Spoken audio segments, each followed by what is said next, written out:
When a curvy bride finds her wedding gown deliberately torn on the eve of her ceremony, a grieving widower tailor transforms both the dress and her broken spirit overnight. Will Eleanor choose the security of a society marriage, or risk everything on the unlikely connection forming with Thomas, the first man to see her true beauty? The steady drum of rain against the tin roof had been Thomas Blackwood's only company for 3 days. His fingers traced the dust gathering on his work table where no cloth had been cut in weeks. Once, this tailor shop had buzzed with life, with Sarah's laughter as she stitched, with customers chatting as they were fitted for Sunday suits and wedding gowns. Now it stood quiet as a tomb. Thomas glanced at the clock. Barely 9 in the morning, yet darkness pressed against the windows like midnight. April storms in Albany were famous for turning day to night. Another day to get through, he whispered to himself, straightening the scissors that hadn't snipped fabric since Sarah's passing 6 months ago. He'd been avoiding the ledger book, knowing what he'd find. Numbers dropping lower each week, debts piling higher. The shop was dying, just like she had. A flash of lightning turned the world white for a heartbeat, followed by a crack of thunder that rattled the glass jars of buttons on the shelf. Thomas flinched, then felt foolish. A grown man, scared of a little storm. But it wasn't the thunder that frightened him. It was the empty hours stretching ahead, with nothing but memories for company. The bell above the door jangled suddenly, sending Thomas nearly jumping out of his skin. Nobody came to Blackwood Tailoring anymore, not since word spread that the skilled hands behind their famous women's wear had been buried in the cemetery on Oak Hill. A gust of wind pushed the door fully open, and with it came a woman Thomas had never seen before. She struggled with an enormous black umbrella, fighting to close it as rain lashed sideways into the shop. Her cloak, good wool, Thomas noted automatically, was soaked through, water streaming from the hem to pool on his wooden floor. "I'm so sorry for the mess," the woman said, finally winning her battle with the umbrella. Her voice was surprisingly steady for someone who looked half-drowned. "I was told you might still be open." "Barely," Thomas replied, then immediately regretted his honesty. "I mean, yes, we're open. I'm open." The woman lowered her hood, revealing a face that struck Thomas with its openness. Round cheeks flushed pink from exertion, dark eyes that met his directly, and a generous mouth that seemed made for smiling, though at present it was pressed into a line of determination. She was a substantial woman, her figure full in a way that current fashion deemed unfashionable. Something in her expression, a mixture of dignity and desperation, pulled Thomas fully into the present moment for the first time in months. "I'm Thomas Blackwood," he said, stepping forward to help her with her dripping cloak. "Eleanor Hargrove," she replied, carefully extracting a wrapped package from beneath her cloak. "I need help that no one else seems willing to provide." The parcel she set on his work table was wrapped in oilcloth, protecting whatever lay inside from the rain. Her hands, soft-looking but not idle, Thomas noted, with the slight calluses of someone who worked with needle and thread, hesitated before unwrapping it. "It's my wedding dress," she said, voice dropping to just above a whisper. "Or it was meant to be." Thomas waited as she carefully peeled back the oilcloth to reveal a splash of ivory satin and delicate beadwork. Even at a glance, he could tell it was expensive, the kind of gown meant to announce a family's standing as much as to clothe a bride. "When is the wedding?" he asked, professional interest momentarily overcoming his personal fog. "Tomorrow." Eleanor's voice caught on the word. At least it was supposed to be. As she unfolded the dress fully, Thomas saw the damage. A jagged tear running from neckline to waist, the expensive beadwork scattered like seeds, the lace edging ripped away in places. This wasn't accidental damage. Someone had deliberately destroyed this gown. "Good heavens," he murmured, lifting the torn edges to examine them. "What happened?" Eleanor's chin lifted slightly, a gesture that spoke of pride battling shame. "My final fitting was this morning. When I arrived, my future mother-in-law was there with the seamstress." "The dress?" She paused, swallowing visibly before continuing. Wouldn't close properly. It had fit last week. Thomas nodded, though confusion furrowed his brow. Any decent seamstress would have left room for last-minute adjustments. Mrs. Winthrop said that I had clearly been overindulging before the wedding, that no respectable family could present a bride who, Eleanor's composure wavered momentarily, who was too fat for her wedding dress. Thomas felt heat rise to his face, not embarrassment, but anger on behalf of this stranger. And then, she suggested I try harder to reduce myself before tomorrow. Eleanor's voice had gone flat, as though reciting facts about someone else. When I explained that the dress had fit perfectly last week, she accused me of breaking the seams by force. There was an argument. She said her son deserved better than. Her voice finally broke. Than someone like me. And the tear? Thomas asked gently. I left the room to gather myself. When I returned, the dress was like this. The seamstress claimed it had simply given way when she tried to make emergency alterations. Eleanor's eyes met his, and in them he saw a flash of the same anger he felt. It was a lie. Thomas carefully examined the torn edges. This was done with scissors. Sharp ones. Yes, just that single word loaded with understanding. And your fiancé? What did he say about this? Eleanor's hands twisted the wet oilcloth. Charles arrived during the argument. He said perhaps his mother was right, that we should delay until I could present myself more appropriately as a Winthrop bride. Thomas glanced at the clock, then back at the ruined dress. A wild, unprofessional impulse seized him, the first real feeling beyond grief that had gripped him in months. Miss Hargrove, he said slowly, this dress can be saved. Not in its original form, but perhaps in a new one. Better than before. The words were coming from somewhere beyond thought, straight from his hands that already itched to work fabric again. If you want it. For what purpose? Eleanor asked, genuine confusion replacing the hurt in her eyes. The wedding is cancelled.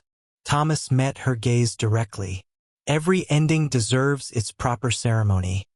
Doesn't it? Even if that ceremony is just for you. For the first time since entering his shop, Eleanor's careful composure softened.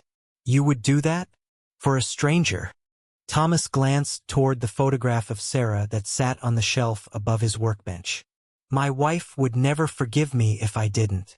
As rain hammered against the windows and thunder rolled overhead, something shifted in the stale air of the shop. A current of possibility neither of them had felt in a very long time. Lamplight cast long shadows across the workshop floor as the grandfather clock in the corner chimed midnight. Thomas hunched over his workbench, surrounded by scraps of ivory satin and cream silk. His vest hung on the back of his chair, shirt sleeves rolled to the elbows, and a measuring tape draped around his neck. For the first time in half a year, Thomas Blackwood looked like a tailor again. The ruined wedding gown lay transformed before him, no longer the restrictive, fashionable cage it had been designed to be. With each stitch, Thomas had found himself channeling Sarah's vision rather than following convention. Where the original dress had attempted to minimize Eleanor's curves, his alterations celebrated them. What do you think, old girl? He asked the empty shop, half expecting Sarah's ghost to answer. Too bold for Albany society? The dress wouldn't be recognized as the same garment. He had split the skirt and inserted panels of the cream silk Sarah had purchased for her final project, the one she'd never lived to complete. The bodice had been entirely reconstructed, the cruel pinching at the waist replaced with a cut that would follow Eleanor's natural shape. Thomas rubbed his eyes, burning from hours of detailed work. He hadn't labored with such focus since before Sarah fell ill. It felt both foreign and familiar, like returning to a childhood home after decades away. A soft knock at the shop door pulled him from his thoughts. Through the glass, he could see Eleanor's distorted figure, sheltered from the continuing rain by the shop's narrow awning. Miss Hargrove. Thomas hurried to unlock the door. It's the middle of the night. Eleanor stepped inside, her hair hastily pinned, her cloak thrown over what appeared to be a nightdress and robe. "I couldn't sleep," she admitted. "I kept thinking about what you said, about a proper ceremony for endings." Water dripped from her cloak onto the floor, echoing the steady tap of rain outside. Thomas suddenly became aware of his disheveled appearance. Vest abandoned, collar open, hands stained with dye from the silk. "I've been working on your dress," he said unnecessarily, gesturing toward the workbench. Eleanor moved past him, approaching the transformed gown with the cautious reverence of someone nearing a wild animal. Her hand reached out but stopped just short of touching the fabric. "It's nothing like before," she whispered. "I hope that's a good thing," Thomas replied, suddenly uncertain. Perhaps he had overstepped, imposing his vision, Sarah's vision, on this woman he barely knew. Eleanor turned to him, her eyes shining in the lamplight. "It's honest. The previous dress was trying to make me into someone else. This one," she finally touched the cream silk panel. "This looks made for me." Relief washed through Thomas. "Would you like to try it on?" 20 minutes later, Eleanor emerged from behind the dressing screen.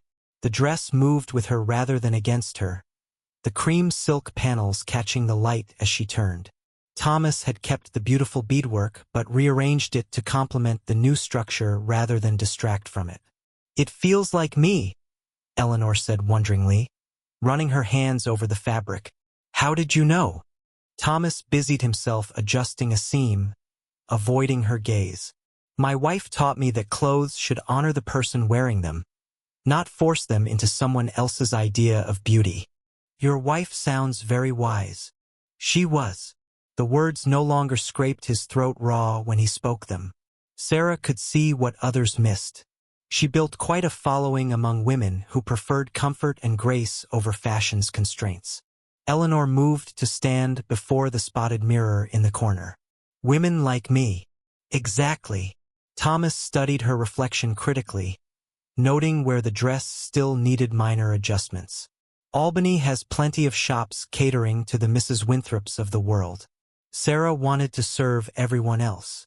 Eleanor turned from side to side, watching how the dress moved. "And now?" The question hung between them, loaded with meaning beyond the fate of a dress or a cancelled wedding. Thomas picked up his scissors, focusing on the familiar weight in his hand. "Now the business fails," he admitted quietly. "I'm just a tailor." Sarah was the visionary. "These panels," Eleanor said, touching the cream silk, "they're different from the original fabric." Sarah's last purchase. She had plans for a new line of dresses before she fell ill. Eleanor met his eyes in the mirror. "Fever." Thomas nodded, the familiar ache returning. 3 days from first cough to last breath. 6 months ago, next Tuesday. The shop fell silent except for the rain and the tick of the grandfather clock. Eleanor turned from the mirror to face him directly. "What will you do with the shop?" Thomas shrugged, the movement dislodging the measuring tape from around his neck. "Sell eventually, when I can bear to pack away her things." Eleanor looked around the workshop, at the shelves of fabric, the dress forms, the sketches pinned to boards. "It seems a shame. There must be many women in Albany who need what you and Sarah created." "Perhaps," Thomas acknowledged, "but without her." "You managed this," Eleanor interrupted, gesturing to the transformed dress. "In one night." Before Thomas could respond, a sharp rap at the front window startled them both. A man's face pressed against the glass, features distorted but clearly angry. Thomas recognized him immediately from Eleanor's description. The fine clothes, the imperious expression. "Charles Winthrop. He followed me?" Eleanor whispered, her face draining of color. "How did he know I'd be here?" Thomas moved toward the door. "Wait in the back. I'll send him away." "No." Eleanor squared her shoulders, the dress lending her a dignity Thomas suspected she'd never felt in the clothes chosen by her almost mother-in-law. "I need to face him myself." Charles pounded on the door again, his voice muffled but clearly demanding. "Eleanor, I know you're in there. With the tailor." Thomas looked to Eleanor for confirmation. She nodded once, and he unbolted the door. Charles burst in, rain dripping from his expensive coat. He stopped short at the sight of Eleanor in her transformed wedding dress. "What is the meaning of this?" he demanded, looking between Eleanor and Thomas. "Mrs. Finch saw you leaving your boarding house at an indecent hour. To visit a man's shop?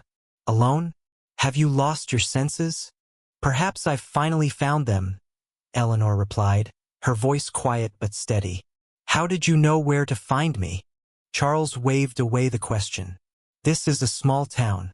Word spreads when you parade your shame through the streets. My mother was right about you, no sense of propriety." Thomas stepped forward. "Mr. Winthrop, I suggest you moderate your tone in my establishment." Charles barely spared him a glance. "Stay out of this, Taylor. This is between me and my fiancé." "Former fiancé," Eleanor corrected. "You made your choice this morning when you stood silent while your mother humiliated me." "I was shocked by your behavior," Charles countered. "Making a scene, accusing mother of damaging your dress." "She did damage it," Thomas interrupted. "Deliberately, with scissors." Charles finally turned his attention to Thomas, looking him up and down with undisguised contempt. "And you are an expert on my mother's actions?" "I'm an expert on cut fabric," Thomas replied evenly. "That dress wasn't torn by accident or stress. It was cut." A flash of uncertainty crossed Charles's face before he rallied.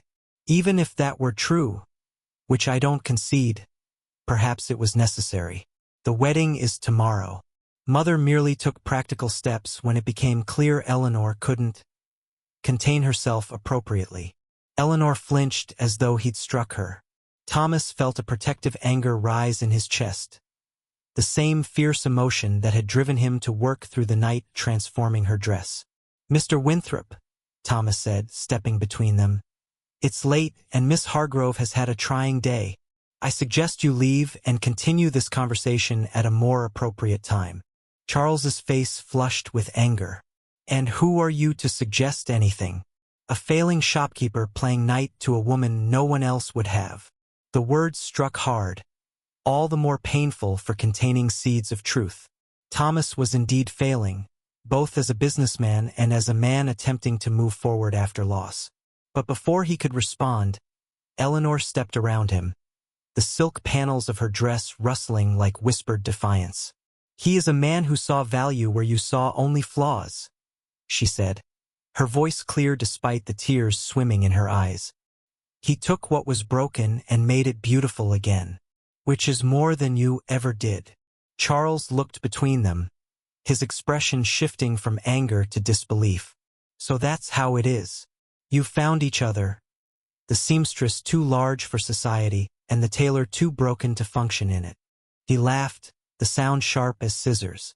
"Perhaps you deserve each other." "Perhaps we do," Eleanor replied softly, and Thomas felt something shift between them, a possibility neither had considered until this moment. Charles reached for the door. "When you come to your senses, you know where to find me. Though I promise you, Mother won't welcome you back with open arms."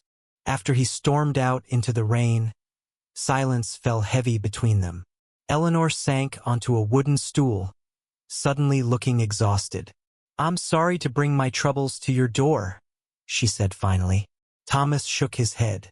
"Don't be. It's the first interesting thing to happen here in 6 months." A small, surprised laugh escaped her. "Is that what this is? Interesting." "Among other things." Thomas gestured to the dress. "It suits you, you know. Far better than the original ever could have." Eleanor looked down at herself, running her hands over the fabric. "What happens now?" Thomas glanced toward Sarah's portrait, then back to Eleanor, a woman who had walked into his shop broken and was now sitting before him transformed, not just by a dress but by her own courage. "I have a rather unconventional idea," he said slowly, "if you're willing to hear it." "A partnership?" Eleanor's fingers froze on the beadwork she'd been admiring. The grandfather clock in the corner ticked loudly in the sudden silence. Thomas paced the length of the workbench, his shadow dancing against the wall with each pass beneath the hanging lamp. Not marriage. Not yet. That would be. He paused, searching for the right word. Premature. Dawn was breaking outside, pale light seeping through the rain-washed windows. Neither had slept, yet both felt strangely alert, as if the night's events had awakened something long dormant. A business partnership, Thomas clarified, stopping before Sarah's portrait. I have the skills of a tailor but not her eye for design. You clearly understand what women like yourself need, clothes that celebrate rather than constrain. Eleanor smoothed her hands over the transformed wedding dress. You're suggesting I stay in Albany? After everything that happened yesterday. Especially after everything that happened yesterday. Thomas turned to face her. What better reply to those who judged you than success? Outside, the town was coming to life. A milk wagon rattled past, its driver whistling despite the puddles left by last night's storm. The smell of fresh bread drifted from the bakery 3 doors down. Eleanor moved to the window, watching as shopkeepers unlocked their doors, preparing for the day's business. Where would I live? She asked practically. Thomas gestured toward the ceiling. There's an apartment above the shop. Sarah and I live there. I've been staying in the back room since. He cleared his throat. The apartment stands empty. Eleanor's reflection in the glass showed her biting her lip. People would talk. People already talk. This is Albany. Thomas picked up a sketchbook from the workbench Sarah's, filled with her designs. But they might also come to respect what we create. And what exactly would that be, Mr. Blackwood? A place where women can find clothes that fit them, not the other way around. The words came easier now, as if saying them aloud gave life to possibilities he'd thought buried with Sarah. My wife had started sketches for an entire line before she fell ill. Women's clothes designed for comfort and beauty, not just fashion. Eleanor turned from the window, her face softened by the morning light. Show me. Thomas handed her the sketchbook, watching as she flipped through pages of Sarah's designs, dresses with clever seaming that flattered fuller figures, walking suits with hidden panels that allowed freedom of movement, evening wear that offered support without painful boning. These are revolutionary, Eleanor breathed, tracing a finger over one particularly elegant design. Why didn't she bring these to market? Timing, money, courage, perhaps. Thomas shrugged. Making clothes that challenge fashion means challenging society itself. Eleanor closed the book carefully. And you think I have that courage?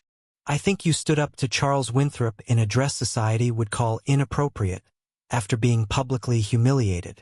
Thomas smiled slightly. Yes, I believe you have courage to spare. A knock at the shop door interrupted them.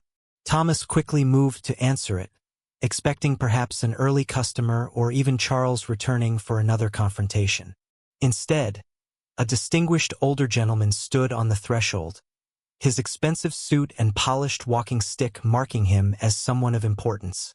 Thomas recognized him immediately. Judge Henry Thornton, the most respected legal mind in Albany. Mr. Blackwood, the judge said, nodding politely. I hope I'm not interrupting so early in the day. Thomas stepped back, gesturing the judge inside. Not at all, Your Honor. How may I help you? Judge Thornton entered, removing his hat. His gaze immediately fell on Eleanor in her wedding dress, and his eyebrows lifted slightly. Miss Hargrove, is it not? He asked. I believe we met at the Hendersons' Christmas gathering. Eleanor dipped into a small curtsy, clearly surprised to be recognized. Yes, Your Honor. You have an excellent memory. I remember interesting people, Miss Hargrove. Your conversation about women's education was most enlightening. The judge turned back to Thomas. I've come about a waistcoat, Mr. Blackwood. My daughter's wedding is next month, and I find myself in need of something special for the occasion. Thomas straightened his rumpled shirt, suddenly aware of his disheveled appearance after the sleepless night. I'd be honored to help, Your Honor. though I should mention that my specialty has always been the cutting and construction. My late wife was the designer. So I've heard. Judge Thornton's shrewd gaze moved between Thomas and Eleanor. I've also heard other things this morning. Albany rises early, and gossip travels faster than the milk wagon. Eleanor's cheeks flushed. Thomas stepped protectively toward her. Whatever you've heard is none of my concern, the judge interrupted, raising a hand, except as it pertains to my waistcoat. You see, my daughter Amelia is to marry into the Vanderhouten family. Mrs. Vanderhouten is a particular friend of Mrs. Winthrop. The tension in the room could have been cut with fabric shears. Eleanor's fingers twisted in the silk of her dress. I see, Thomas said carefully. Perhaps another tailor might better serve your needs then. On the contrary, Judge Thornton smiled, revealing a surprisingly mischievous expression for a man of his position. I find myself curious about this establishment that has Mrs. Winthrop in such a state before breakfast. Eleanor made a small, surprised sound. Thomas blinked in confusion. I don't understand, he admitted. No. The judge removed his gloves deliberately. Let me be clear, then. I was having my morning coffee at Milligan's when Mrs. Winthrop came rushing in, telling anyone who would listen about the scandalous behavior of her son's former fiancé and a certain widowed tailor. Eleanor's face had gone from flush to pale. Judge Thornton, I can explain. There's no need, my dear. The judge's voice was kind. Mrs. Winthrop has never approved of my Amelia either. Too bookish, she says. Not concerned enough with society's rules. He moved to the workbench, examining the dress patterns laid out there. My daughter is built much like you, Miss Hargrove. Finding a dress that flatters rather than flattens her has been challenging. Thomas glanced at Eleanor, who looked as confused as he felt.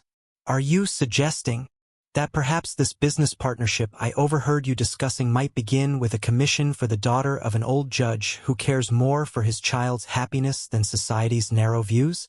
Judge Thornton smiled again. Indeed I am. Eleanor stepped forward, her natural dignity enhanced by the transformed wedding dress. You would trust your daughter's wedding attire to us? After what you've heard? I trust what I see before me. The judge gestured to her dress. That is clearly not the work of someone who adheres blindly to fashion's dictates. And it is all the more beautiful for it. He turned to Thomas. As for you, Mr. Blackwood, your wife's reputation for excellence was well known. If you've maintained her standards while finding your own vision, I believe my daughter will be well served.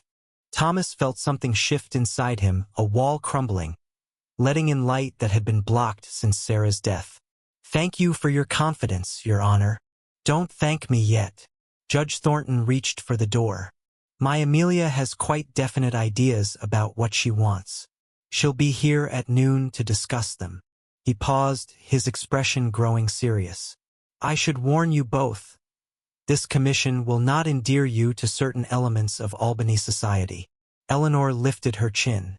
We're already out of favor with Mrs. Winthrop. How much worse could it get? The judge chuckled. You'd be surprised, my dear. The Vanderhoutens practically own this town. He settled his hat back on his head. But they don't own me, or my daughter. See that you make her something worthy of her spirit. After he departed, Thomas and Eleanor stood in stunned silence. Finally, Thomas ran a hand through his disheveled hair. Well, he said, it seems we have our first client. Eleanor sank onto a stool, the enormity of the night's events finally catching up with her. I haven't even said yes to your proposal yet. Partnership, Thomas corrected, a slight flush rising to his face. Business partnership. Yes, Eleanor agreed softly. For now. Thomas found himself unable to look away from her. This woman who had walked into his shop broken less than 24 hours ago and now sat before him transformed, not just by a dress but by her own courage. Does that mean you accept? He asked. Eleanor smiled, and in that moment, Thomas felt something he'd thought forever lost with Sarah. Hope.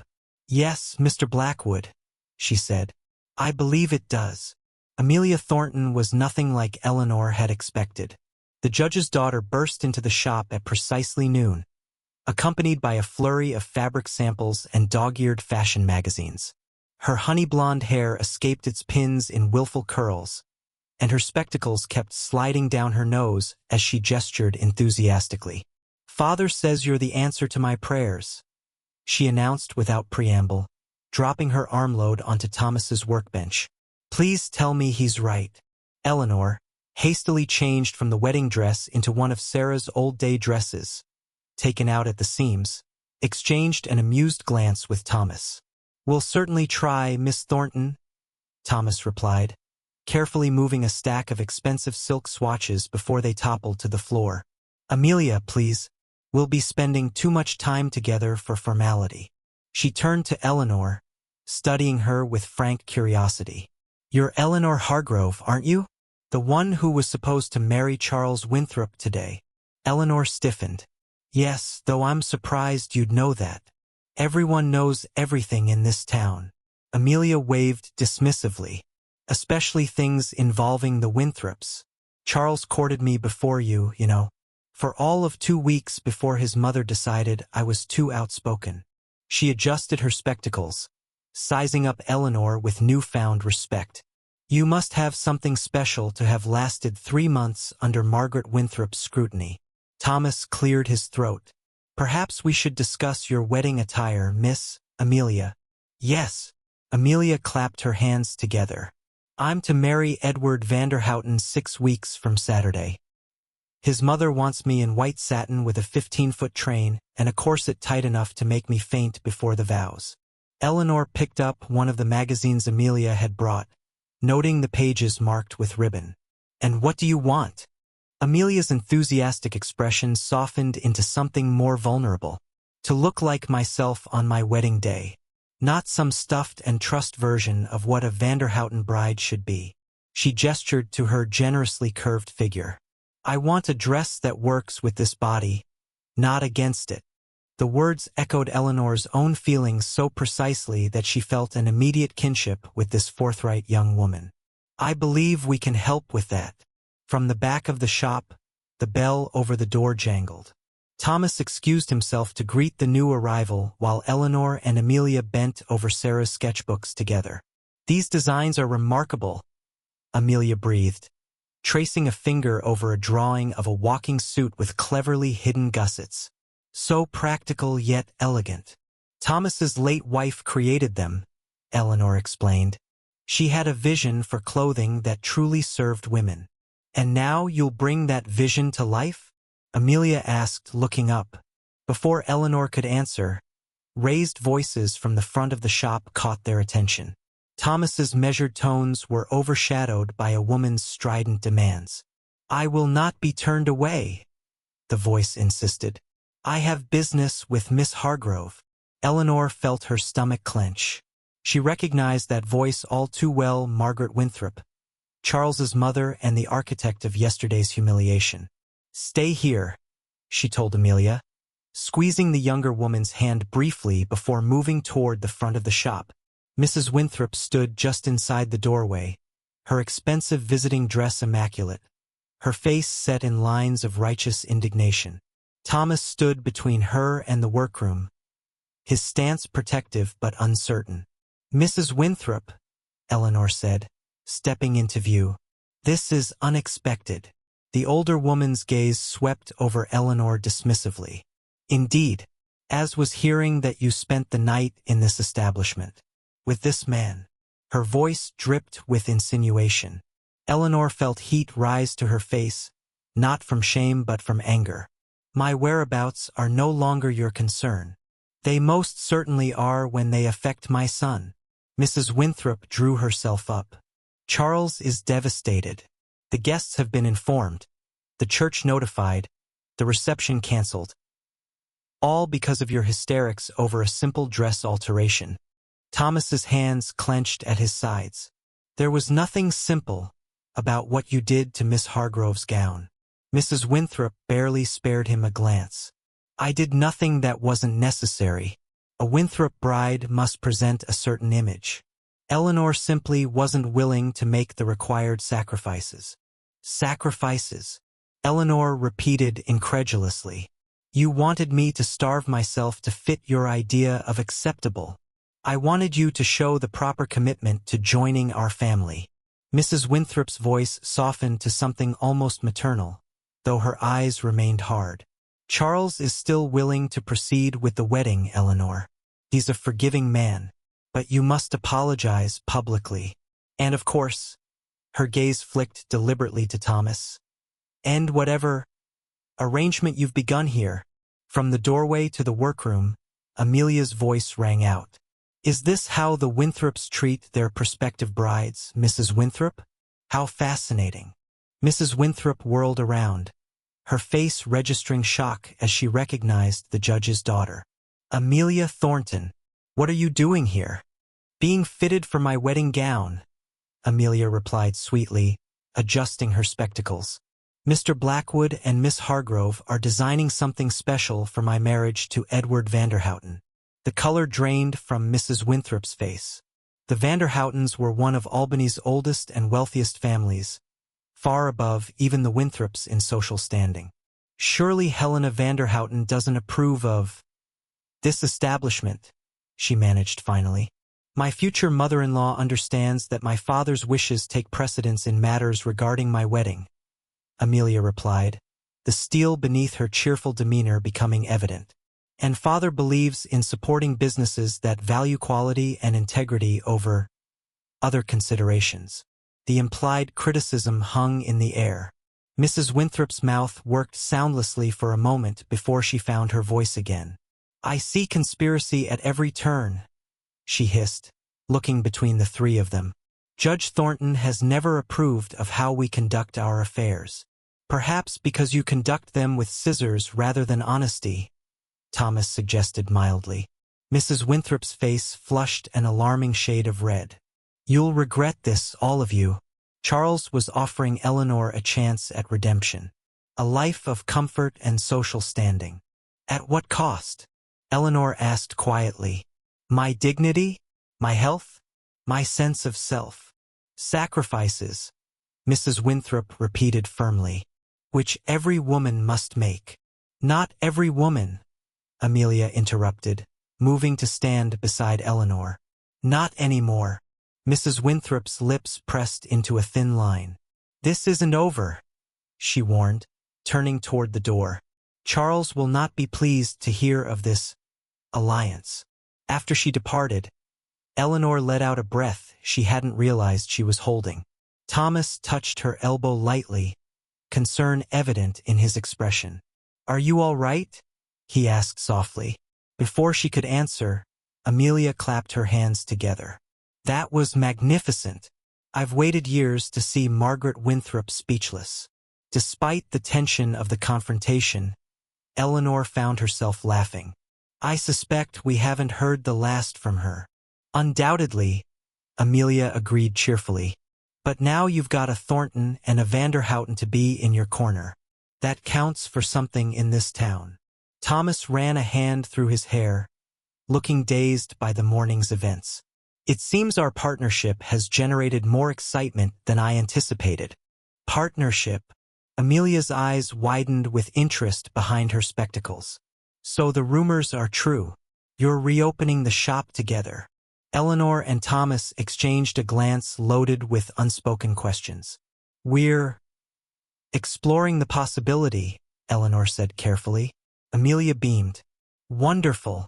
Albany desperately needs an establishment that caters to women like us. She gestured to her own curvaceous figure. Too many dressmakers try to squeeze us into shapes we weren't meant to inhabit. The young woman's enthusiasm was infectious. For the first time since walking into Thomas's shop yesterday with her ruined wedding dress, Eleanor felt a sense of purpose blooming inside her, something beyond hurt and humiliation. We should get back to your wedding dress, she suggested, guiding Amelia back toward the workroom. I have some ideas based on Sarah's designs that might suit you perfectly. As they bent over the sketches again, Eleanor caught Thomas watching her from across the room. His expression, a mixture of admiration and something deeper she couldn't quite name, sent a warmth spreading through her chest. Mrs. Winthrop's visit had been meant to shame and reclaim her. Instead, it had only strengthened Eleanor's resolve. The dress she wore might be hastily altered, the shop not yet formally hers to claim as a partner, her heart still tender from yesterday's rejection. But in this moment, surrounded by beautiful fabrics and endless possibilities, Eleanor Hargrove felt more herself than she had in all the months of her engagement. Across the room, Thomas turned back to his cutting table, a smile playing at the corners of his mouth as he listened to the animated conversation between the women. For the first time since Sarah's death, the shop felt alive again, filled with purpose, laughter, and the whisper of fabric waiting to be transformed. News travels quickly in small towns. By sunset, every household in Albany knew that Eleanor Hargrove had not only abandoned Charles Winthrop at the altar but had also taken up residence above Blackwood Tailoring, forming an unseemly partnership with the widowed tailor. What exactly that partnership entailed was the subject of much speculation over dinner tables throughout the town. From her new bedroom window, Eleanor watched the street below as families strolled home from evening church services. Several paused to glance up at the apartment windows, not bothering to hide their curiosity. One matron even pointed directly, whispering fiercely to her companion. "Let them look," Eleanor murmured to herself, turning away from the window. "I've nothing to hide." The apartment was small but charming, a sitting room, kitchen, 2 bedrooms, and a bathroom with modern plumbing that had been Sarah's pride and joy, according to Thomas. Eleanor ran her hand along the wallpaper in the second bedroom. Delicate blue forget-me-nots climbing ivy trellises. This had been meant as a nursery, she realized with a pang of sadness for dreams that had died with Sarah. Her belongings had arrived from the boarding house that afternoon, 2 trunks containing everything she owned in the world. Mrs. Peters, her former landlady, had delivered them personally, her disapproval evident in her pinched expression. "I run a respectable establishment," she had informed Eleanor while Thomas carried the trunks upstairs. "I cannot hold your room if you choose this arrangement." Eleanor had paid her final week's rent without argument. The money represented a significant portion of her savings, but the freedom it purchased felt worth every penny. A gentle knock at the apartment door pulled Eleanor from her thoughts. "Come in," she called, smoothing her hands over the borrowed dress she still wore. Thomas appeared in the doorway, carrying a covered tray. "I thought you might be hungry," he said, looking uncertain whether he should enter the bedroom. "You haven't eaten all day." The scent of fresh bread and soup made Eleanor's stomach growl audibly. "Starving, actually," she admitted with a small laugh. "But you needn't wait on me. I'm perfectly capable of preparing my own meals." "Of course," Thomas agreed, still hovering at the threshold. Mrs. Miller from the bakery brought this by. Said it was to welcome you to the neighborhood." Eleanor raised her eyebrows in surprise.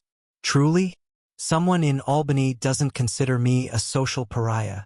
Thomas smiled, his first genuine smile since the morning's confrontation with Mrs. Winthrop. "Mrs. Miller has no love for the Winthrop family. Apparently, Mrs. Winthrop once complained that her bread was common.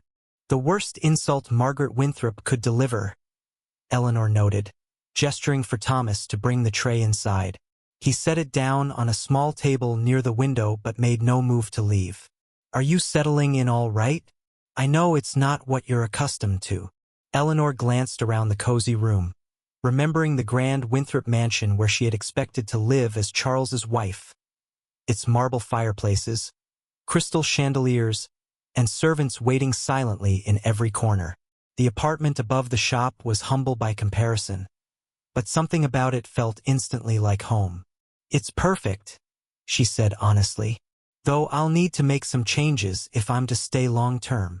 "Of course," Thomas agreed quickly. "Whatever you need." A moment of awkward silence fell between them.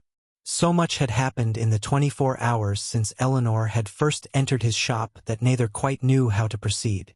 "Miss Thornton's wedding dress," Eleanor said finally. We should discuss our approach.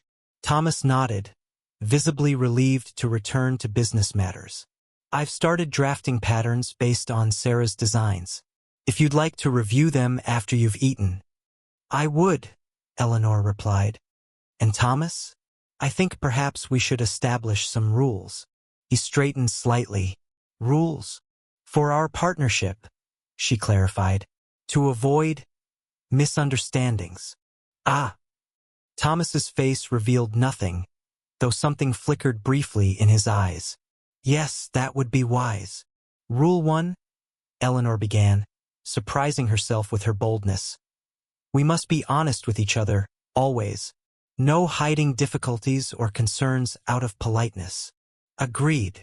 Thomas inclined his head. Rule 2. Equal say in business decisions, even though you're new to tailoring. And even though you've never designed women's clothing without Sarah, Eleanor added gently. Something vulnerable crossed Thomas's face at the mention of his late wife. That's fair. Rule 3, Eleanor continued. We must present a united front to the town, regardless of private disagreements, especially when facing the Winthrops. Particularly then, Thomas agreed with a wry smile. Rule 4. The apartment is your domain.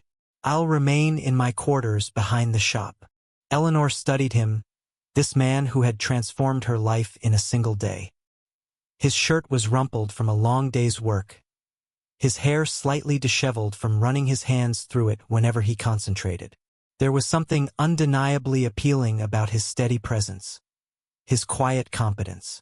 Rule 5, she said more softly. We acknowledge that this arrangement is unusual. People will talk. We must be prepared for that. Thomas met her gaze directly. Let them talk. What matters is the work we do. A knock from downstairs interrupted them. Someone at the shop door despite the late hour. Thomas excused himself to investigate while Eleanor turned her attention to Mrs. Miller's soup, suddenly ravenous. She could hear voices from the shop below. Thomas first, then a man whose tone seemed urgent. Curiosity drew her to the apartment door, where she could better hear the conversation. You must understand my position, the man was saying. Mrs. Winthrop is a significant investor in the bank. Her husband sits on our board. I understand perfectly, Mr. Harrison, Thomas replied evenly.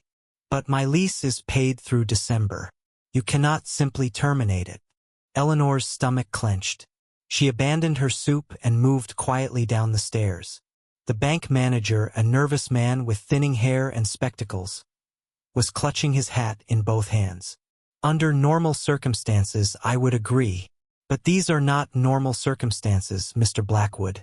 Mrs. Winthrop has made it clear that your situation violates moral clauses in your agreement. What moral clauses? Thomas demanded. I've run this shop honestly for 15 years. Mr. Harrison's eyes darted to the staircase where Eleanor now stood. The presence of an unmarried woman in your residence changes matters. Miss Hargrove is my business partner, Thomas said firmly. Nothing improper has occurred. Be that as it may, the banker continued, Mrs. Winthrop has considerable influence. If you could perhaps reconsider this arrangement. Eleanor stepped fully into the shop. You mean if I leave, the lease would no longer be in jeopardy? Both men turned to her. Mr. Harrison had the grace to look embarrassed, faces pinched with disapproval. They hadn't been invited, yet here they were, determined to cast shadows on the sunlight of this day. We need to leave now, Charles's mother announced to the curious onlookers, as if she were directing a play rather than interrupting a wedding. I refuse to witness this mockery. But instead of the murmurs of agreement she clearly expected, Judge Thornton rose to his feet, his authoritative voice filling the church. The only mockery here, Mrs. Winthrop, is your attempt to diminish a beautiful ceremony. Perhaps you should examine why the happiness of others causes you such distress. Charles's face reddened. My mother merely wishes to uphold standards of propriety. A wedding mere days after a broken engagement. A broken engagement your family orchestrated. Judge Thornton interrupted, stepping into the aisle. Through methods that were far from proper. The women at the back of the church had stopped whispering, their attention now fixed on this unexpected drama. Eleanor felt Thomas's arm tighten around her waist, steadying her. "I believe," Thomas said, his voice quiet but firm, "that you are interrupting our wedding day. Whatever grievances you believe you have can be addressed elsewhere." Eleanor found her voice. "Charles, you made your choice. You decided I wasn't worth standing up for. That's a freedom you had. But I also have freedom. To find someone who sees my worth without conditions." Mrs. Winthrop's lips thinned to a bloodless line. "You'll regret this hasty decision, Eleanor. When the novelty wears off and you're trapped with a failing business and a man still mourning his dead wife." The words were aimed to wound, but Eleanor felt only pity for the woman whose world was so small, so rigid. "The difference between Thomas and your son," Eleanor replied calmly, "is that Thomas sees people as they are, not as decorations for his ambition or reflections of his status." She turned to her new husband. "Shall we go home?" As they walked down the aisle together, heads held high, Judge Thornton joined them at the church door. "That was well handled, Mrs. Blackwood," he said, the new name sending a thrill through Eleanor. "I've been looking for someone with your spirit to help my daughter. She's built like you and has been in tears for weeks about her wedding clothes." Eleanor's heart lifted. "We would be honored, Your Honor." The judge chuckled at the wordplay. "The first of many commissions, I expect. This town has too long catered to one type of figure while ignoring the rest. My Amelia will be delighted to meet you both." Outside the church, apple trees were dropping their blossoms, carpeting the path in white petals. "It's like walking through snow," Eleanor marveled, the simple beauty of the moment washing away the bitter taste of the Winthrops' intrusion. Thomas picked up a fallen blossom, tucking it behind Eleanor's ear. "Our first commission as husband and wife," he said, wonder in his voice. "The first stitch in a new pattern," Eleanor agreed, slipping her hand into his. They walked back to the shop, their shop now in comfortable silence. The sign painter would come tomorrow to add, and Hargrove, beneath, Blackwood Fine Tailoring. Eleanor had sketches waiting on the work table, ideas for dresses that would make women stand taller rather than disappear. As Thomas unlocked the shop door, the familiar bell jingled in welcome. Inside, Sarah's portrait seemed to smile down at them from above the workbench. "Do you think she approves?" Thomas asked, following Eleanor's gaze. Eleanor considered the question carefully. "I think she knows that love doesn't divide when shared.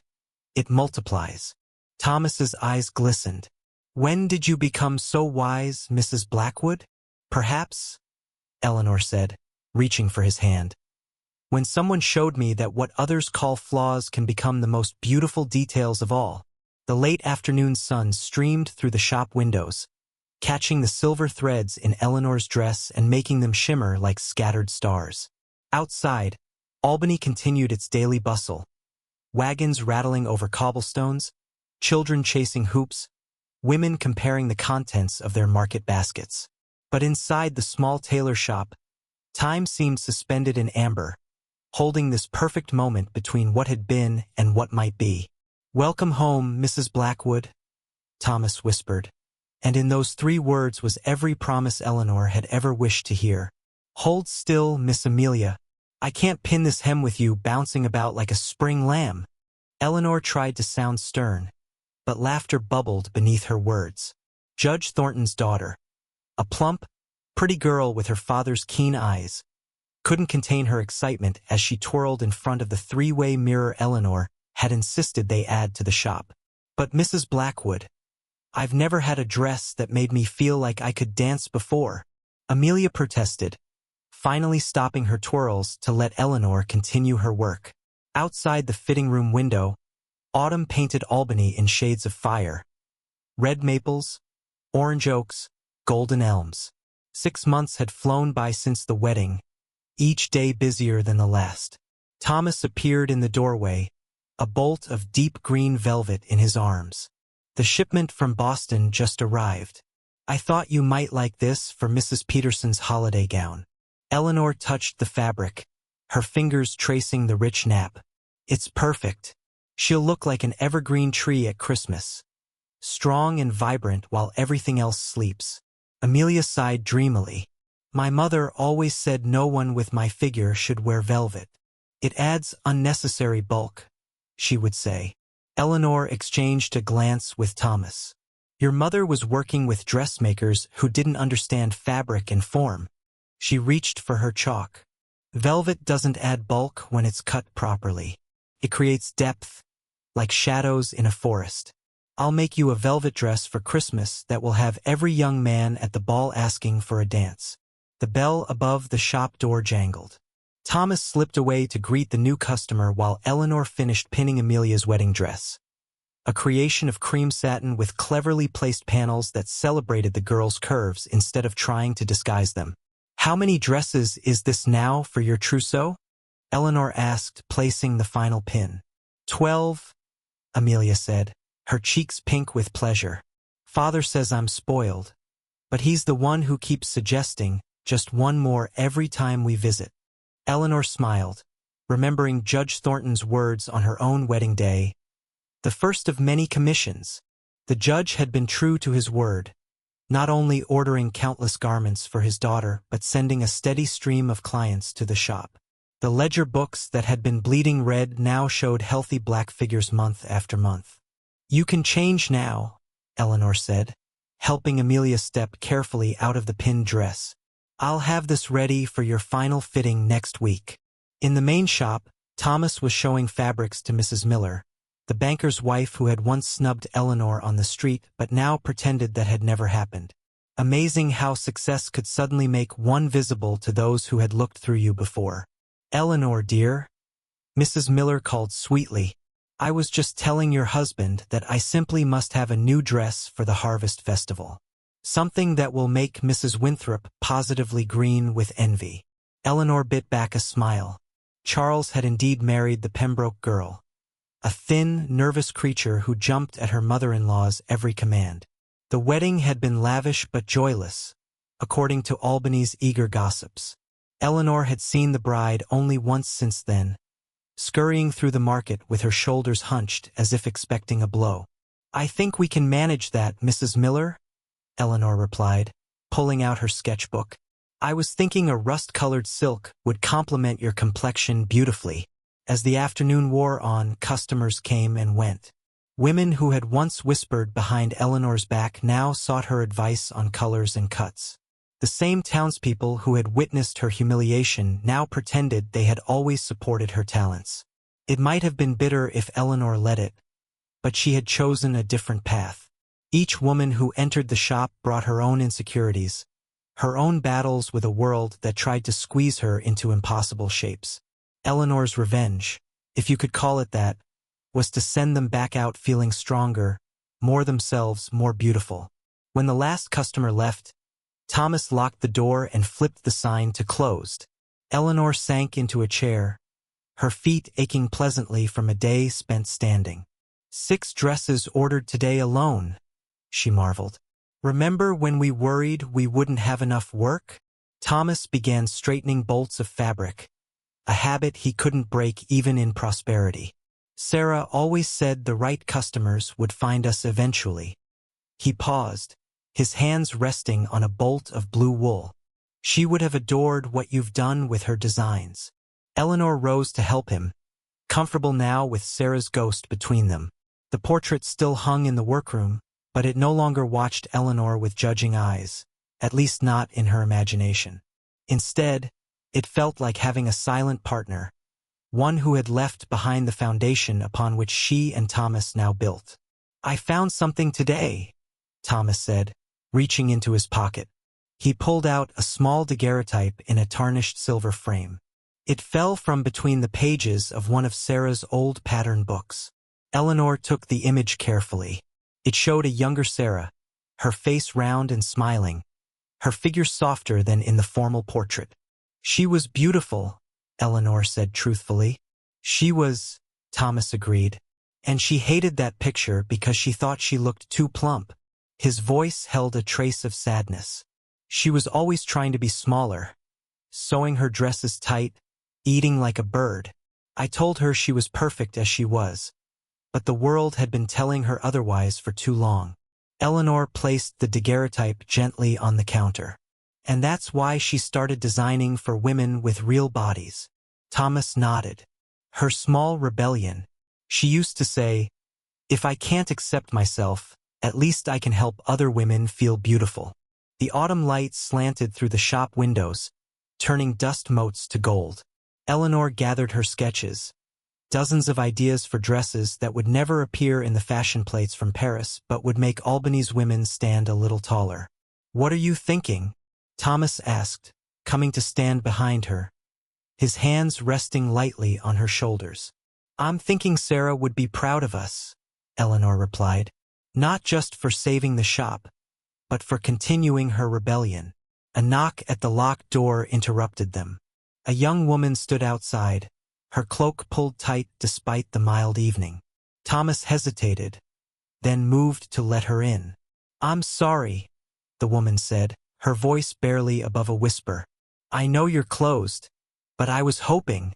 She trailed off, her eyes darting nervously around the shop. "You were hoping we could help you?" Eleanor finished for her, recognizing the look. Hope mixed with embarrassment and a lifetime of being told you take up too much space. The woman nodded, relief softening her features. The other shops said, "That you're impossible to fit?" Thomas suggested gently. "Too much here, too little there? Too real," Eleanor added with a smile. "We specialize in real bodies. I'm Eleanor Blackwood, and this is my husband Thomas." "Mary Ellsworth," the woman replied, loosening her cloak slightly. "I need a dress for my sister's wedding. Something that won't make me feel like an afterthought beside the bride."